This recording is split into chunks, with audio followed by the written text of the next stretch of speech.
Hi, I'm Jasmine, a homeschool mama to a 4 and 5-year-old. Today we're going to be doing a flip through of the Mathematical Reasoning Beginning 1 workbook. It can also be used as a preschool math curriculum. But today I'm going to help you answer the question, will this be the workbook that's for me that I can use as a preschool math curriculum for my child? It will also help you take away the worrying question, is my child learning everything that they need to know for preschool math? Before we jump in, I'm going to show you the things that your child should know before they get into this preschool math curriculum, because it will make the process go by that much smoother. It'll also make it that much more fun for you and your child as they learn preschool math. Now, let's jump in. This is Mathematical Reasoning Beginning 1. The book's age recommendation is 3 years old, but this curriculum is a great start for a 4-year-old without a solid math foundation. Although the age recommendation is 3, it doesn't mean that the child is ready to jump right in. And here's why. For the best results using this curriculum, it's important to ask yourself a few questions. Do they know their colors? Can they count to 10 and match that count to at least 5 objects? Do they know their basic shapes? And is this one, and this is the one that's often overlooked, can they subitize or quickly recognize quantities without counting? If your child knows how to do everything except subitize up to 5, don't worry. Stay with me until the very end of this video, and I'll show you how to use the Kindergarten Prep Busy Binder to build these foundational subitizing skills so your child can start this curriculum with confidence. And I will also go over the table of contents at the end if you want to know exactly what numbering operations is or how algebra and geometry are introduced. Let's begin. Here we start off with the simplicity. We go into counting, so your child will be counting these things. And then they'll go here and they're still doing some more counting. It advances just a little bit because now it's showing you that you have one item here, but here you have 2 items here, 2 animals here. So your child will be counting 1, 2, or just saying 2 so that they can get that visual identity that these are 2 items in this picture without counting. And then you'll continue on with the next ones. This is great review when your child already knows how to subitize, because it's just practice before they get into the next level. So there's 2, 3, 2, 1, 3, 1. Here you have a example of some word problems or math language here. You're asking the child how many balloons, color one of the balloons. What I like to do so that I can continue using this resource is grab a laminate sheet and I'll put this over it so my child can actually do the activity without messing up the book. How many balloons? And then they'll just color one of the balloons. And you can keep using this resource right here. And then, when you're done with it, you can sell it on eBay if you want to. Get your money back for it. But outside of that, that's what I like to do. Now, here is where it advances, and you'll go into the subitizing. This is where subitizing helps, or subitizing. Some people like to call it subitizing. So wouldn't it be so much easier when it tells you count aloud the number of animals in this picture that your child already knows that this is 3 owls, so they're not going 1, 2, 3, or that they know that this is 2 deer, so they're not going 1, 2.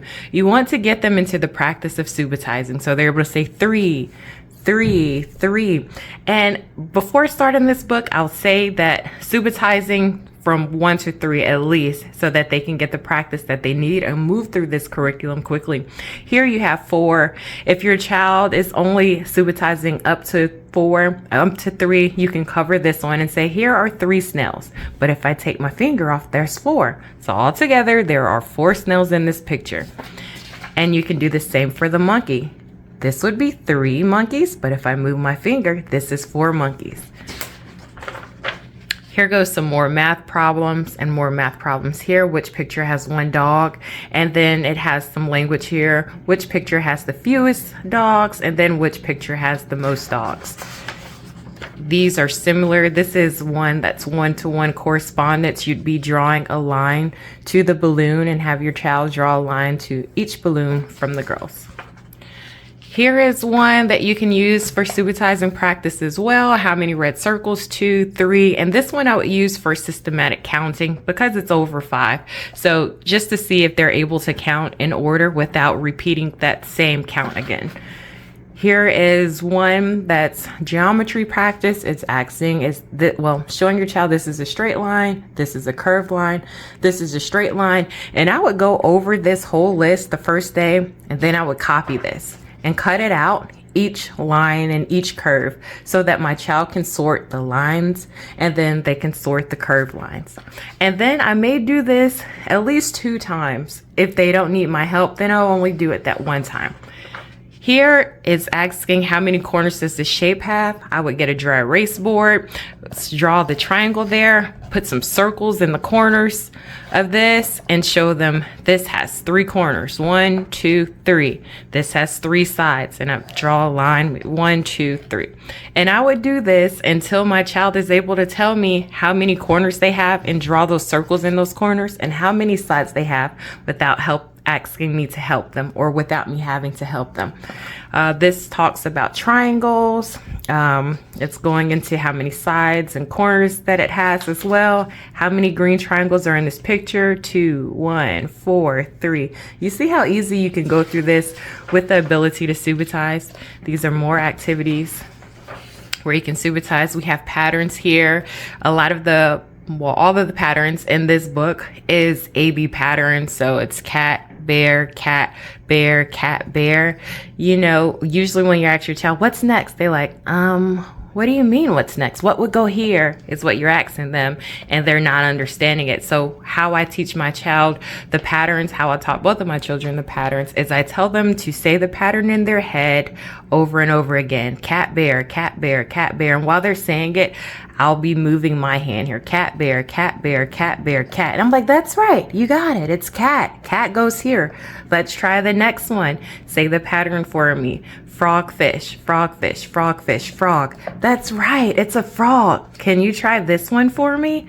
And then they'll say it. Truck, airplane, truck, airplane, truck, airplane, truck.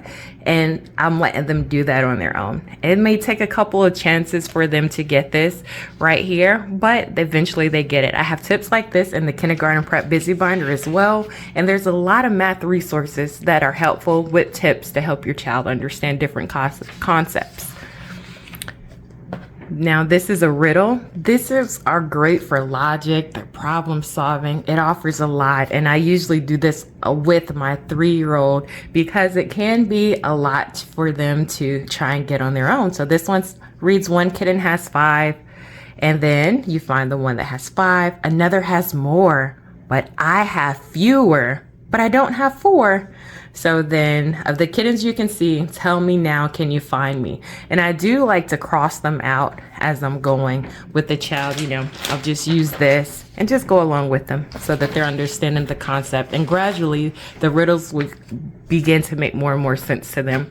This is something else that I would copy and have them sort. It's showing squares and rectangles. We know that squares have equal sides, and then we know that rectangles have equal sides on their opposites. So you want to make sure that they know that as well. This is some shape practice. Point to the yellow object and say its shape. Rectangle. It's good if they already know these things. More word problems. You're going into language here. Fewest fish, most fish, riddles, more subitizing, more shape practice, more word problems. And here is one where you will go into the next step of subitizing. So you're using your fingers here, and this is great practice for when you're about to go into addition. So it's saying use your fingers on one hand to count the number of animals in each picture. So that will go 3, 1, 2, 4, and so on. And then you have some matching here. And I give my child about 4 of these sheets a day, and then before I do it, I do a review. And then also, if you want to have them doing number writing practice, I'll show you how I'll do that too with the Kindergarten Prep Busy Binder, because I will give them the writing practice every day right before they do 3 or 4 pages of this book. And I'm just doing a flip through so you can get an idea of what is here. Here, I will use some manipulatives to show activities like this before I give them this sheet. How many toys are beside the girl? So let me show you here. Okay, so before doing this activity, I would pull out a manipulative like a dinosaur and place the dinosaur there. And then I would say, how many toys are in front of the dinosaur? And the child will say 2. Okay, I've added 1 beside the dinosaur. Now, how many toys are beside the dinosaur? And then the child will say 1. And this is practice for them so that when you do go over to this, they've had that visual, they have had that hands-on practice with it as well. And I would do this a couple of times until they're able to answer correctly when I say how many toys are beside the girl or how many toys are in front of the girl. This is some same different examples. Let's draw a line to the same shapes in each group. These are the same. These are the same. So it's building on that concept. How many pigs are in this picture? How many forks? How many spoons? This one's going into largest, smallest, and middle size. I'd like to do examples of this too, like a sorting activity of small, medium, and large items. More word problems. More riddles. I love the riddles. This one's longest and shorter. More patterns. So all of this is building on those concepts that you've taught your child already. This is order, first, second, third place. I will do activities like that too. Line toys up and I'll say, put this in first, put this toy in second, and put this toy in third. And eventually I'll ask them which toy is in second. They may need to count first, second, this toy is in second. And so I'll practice with that a few times and then go back to this worksheet. More subitizing practice. And then this one's focusing on top and bottom. It's a spiral program as well. So it's going back on those concepts that you've already taught before. Longest and shortest, shapes. And this book has 237 pages. They're colorful. This is a fractions activity. Well, it's not necessarily fractions, but it's showing your child parts and whole. So you'll draw a line segment to show how you would share half of the food in each problem. There's only about 2 or 3 of these activities for fractions. We'll show you some in the back. It gets a little bit more word problem-y, or you get more word problems out of it in the back. There were this many fish inside my fish tank, but my cat ate 2. Put an X on 2, so you're getting into that subtraction practice. How many fish are left in the tank? 3. And you see how easy it is to do these problems when they understand how to subitize. Point to the group that is the smallest to the largest, so you're learning order here. And here goes some addition practice. You have 2 owls. How many owls do you, plus how many owls do you have here? 2. Okay, how many owls are all together? 4. 2 plus 2 is 4. Let's see, then we have these tinkerdoodles. These are great. Reads, look at each face above, then find its unfinished picture below. Use a pencil to draw all the missing parts. So you'll look down here and say, this one has this mouth, so I need to draw an eye here and the little ears here. And then they'll do the same. And then it's right here, color the faces with hair red and color the remaining faces blue. So it's so thoughtful. A well thought out program that you can use for a curriculum. And they also have point to the longer rectangles. They also have beginning too. So this curriculum right here will give your child everything that they need to know gradually for pre-K, 3 and 4-year-olds. And then I'll show you something else after I do the flip through of the beginning too. I'll show you what I'd use to seal everything up for a great pre-K learning experience. And you won't have to worry. If you stick with this, you won't have to worry about, is my child getting everything? Do they know everything? You complete this book, you build that foundation, they will know everything that they need to know to go into a kindergarten curriculum. You don't want to push them into a kindergarten curriculum just because they're 5 years old without building that foundation. I know you can look at children like, but they're 3 already. They're 3. Why can't I just go ahead and start them, you know, with something more advanced? You need to build that foundation if they don't already have it. Yes, some children at 3-year-olds are already doing addition. They're already doing subtraction. But I guarantee you when they were 2 or when they were 1, they already were getting that foundation as well. They didn't just jump right into it. And some of them do, because some of them already their brains are prepared for it. But everyone's brain develops differently. And if you're looking for a preschool math curriculum, this is the one that I suggest. Now, I will show you how the Kindergarten Prep Busy Binder can help you with subitizing. As I promised, I was going to show you how I use subitizing from the Kindergarten Prep Busy book. Subitizing is the ability to recognize an amount without counting. The following activities aim to teach children how to subitize and strengthen their ability to identify quantities instantly. These activities encourage children to instinctively see groups up to 5 items without counting each item individually. Here goes instructions on how we will be teaching the child how to subitize. So I have the example here, and the instructions also say as well, but I'm going to show you here. You're going to ask the child, what do they see? How do they see it? They might say that they see rocks. They might say the color, and that's all good conversation for this. But what you want to do is say, I see 2. I see 1 rock here. I see 2 rocks here. And then you will give the marker to them and let them do the same thing. Say how much they see. And then you'll get the marker so that they can show you how much they see. So they'll copy you. They'll say, I see 2. Or they might say, I see 1. I see 1. Or they might just circle this. Say, I see these. And that's good also. So you'll say, okay, you see 3 rocks here. And so this is the practice that we start off with for subitizing. We have a few more pages like that. We have more instruction, and then we'll go into the subitizing wall, and I store all of my pieces for the subitizing, for the kindergarten prep book inside of here. So I'm looking for 141 for the subitizing wall.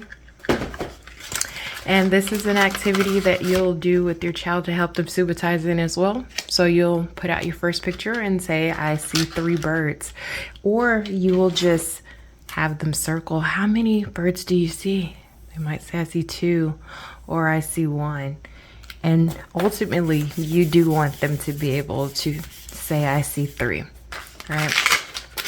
And then there's more cards here. You'll just put them on there and continue to do the same thing with your child. We also have subitizing matching as well. So your child will just be matching and saying the number aloud. 4 oranges, 4 dogs. And then we have another one similar to that, but eventually they'll be able to do it without matching. 4 flowers, 1 apple, 2 dogs.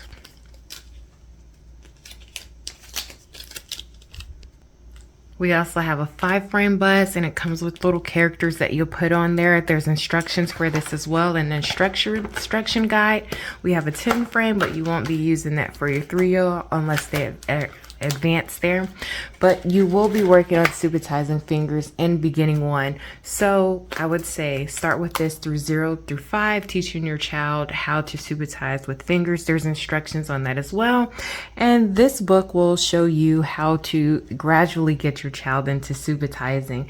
And this is something I think is very necessary to learn if your child doesn't have any subitizing practice before you start it.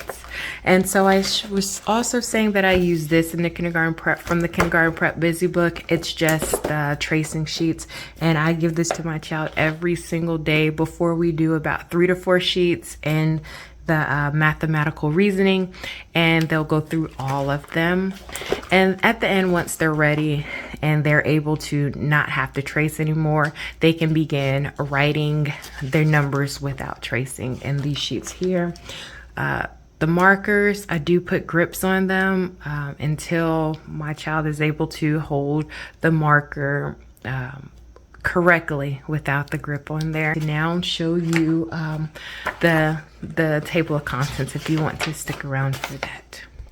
First, it starts off with numbers and operations. What this means is that it covers the study of numbers, the symbols we use, and the operation we use the numbers in, like addition and subtraction. Before children move on to the operations, they need a strong foundation of counting and subitizing for these mental math skills. So when you see algebra on here and fractions on here or geometry, you may think it's something very advanced, but no, these are building on the skills that they will be needing in the future. It's great for preschool age.